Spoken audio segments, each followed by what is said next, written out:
If you're interested in old wine, specifically Old Bordeaux, you're in the right place. Hi, I'm Bob Paulinski, Master of Wine. For today's video, I'm digging deep into my personal cellar to open a 25-year-old bottle of Chateau Lynch Bages. I've had this 1998 vintage wine since the early 2000s. I had 3 bottles to start with. I'm down to my last one. The other 2 were very good. I'm curious to see how this one's evolved. In terms of cost, when I originally acquired the wines, they were about $40 per bottle. If you can find it at retail now, looks like the spread is somewhere between $200 to $300 a bottle. It's a bit less at auction. Down in the description below, I'll list several of the more current vintages that are more readily available. I'll also provide a window in terms of optimal aging potential. Aside from Lynch Bages being the primary label, there's also a second label called Echo de Lynch Bages, which is very much worthwhile, along with a tiny amount of white wine as well. I recently posed the question on the community tab of this channel asking which wine from 1998 should be used for this video. Lynch Bages came out on top, but truth be told, eventually the others will likely be included in future videos as well, including the Domaine de Trevallon, the Ceretto Barbareso, and the Chateau Filhot Sauternes. As for a bit of background information on Lynch Bages, it's an iconic left bank property set as a 5th growth from the 1855 Bordeaux classification. For me, it's consistently one of the top properties of the left bank. It's also one of the larger properties, and it gets very good global distribution. As for the label design, it's remained largely unchanged for many years. And as a random fact, it was the first wine shot into outer space back in 1985. The link in the description below provides more detail.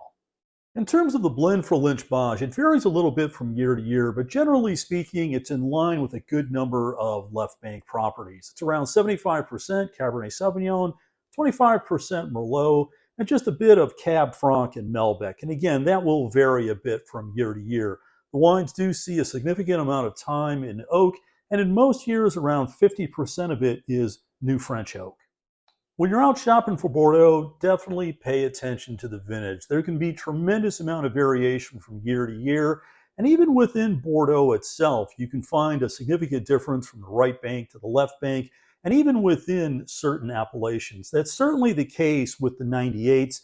Back around the early 2000s, I had just sold my wine shop, and my intent was to load up my cellar with wine. I was a big fan of Bordeaux, which I still am today. I did acquire a good amount of the 95s and 96, which are just fantastic. The 98s were just being released.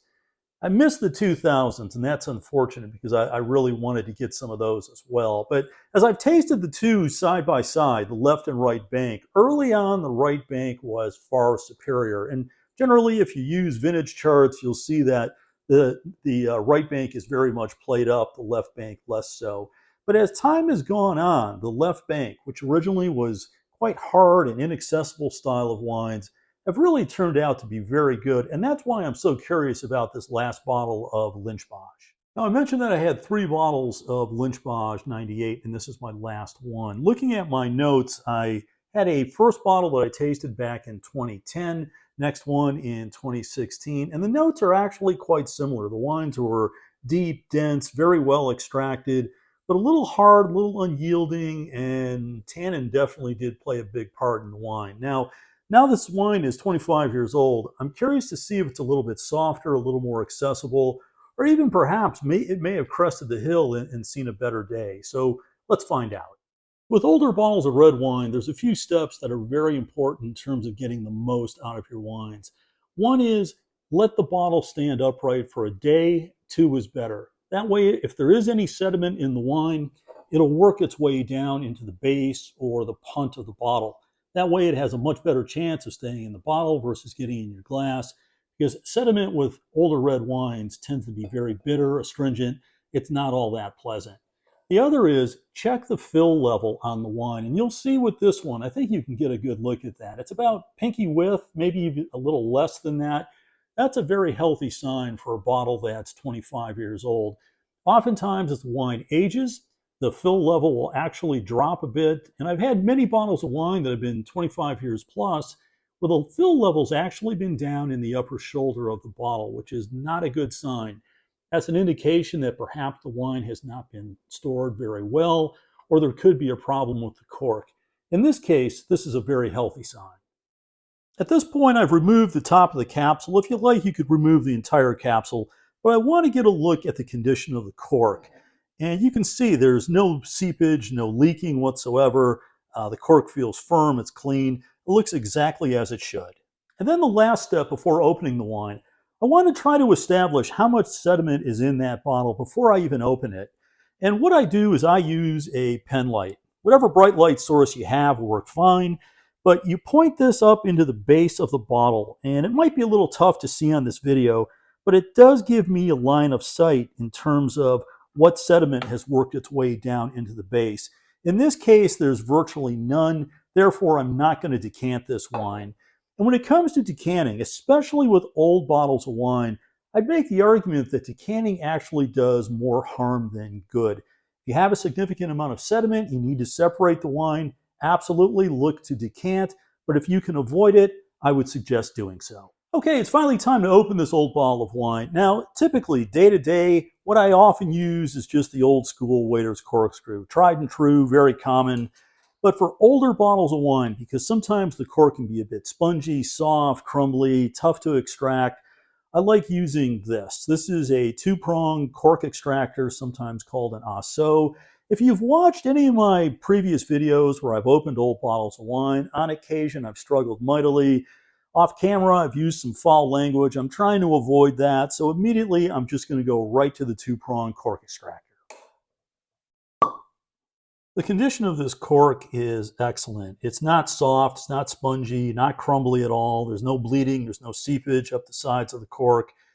For a piece of tree bark that's 25 years old, this really has done a fine job. This is in excellent shape. The wine has a deep core with some fade at the edge of the glass, along with a bit of an amber color. This smells really good. There's good intensity to it. There's that black fruit character, cassis.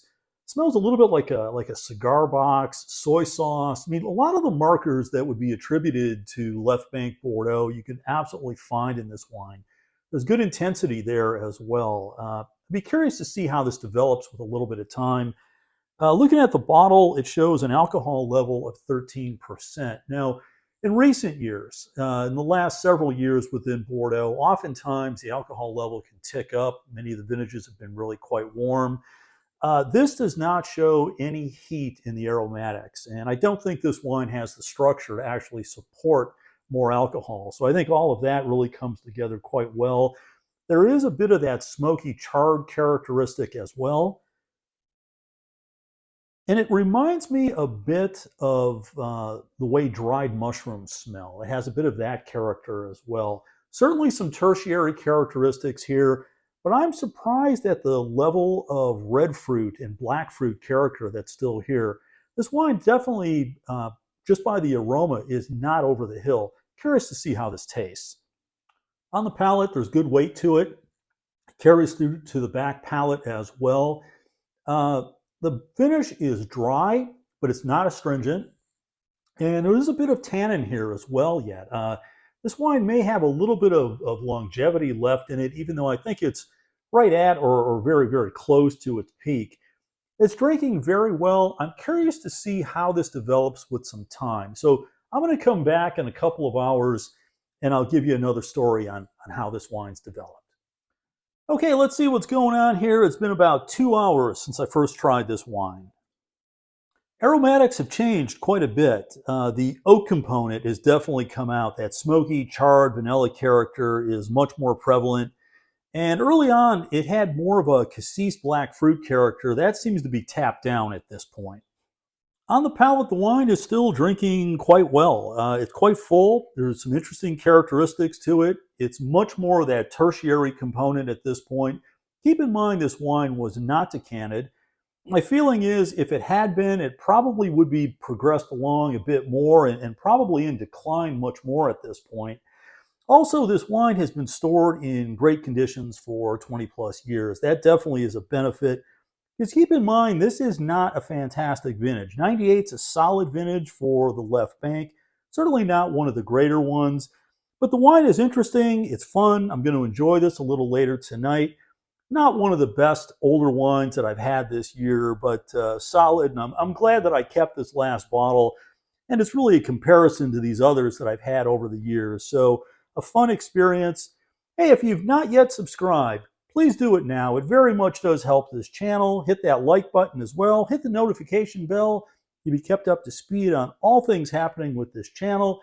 If you have any comments on Bordeaux, please post it down below. I try to follow up on each and every one. And I hope to see you again before too long. Cheers.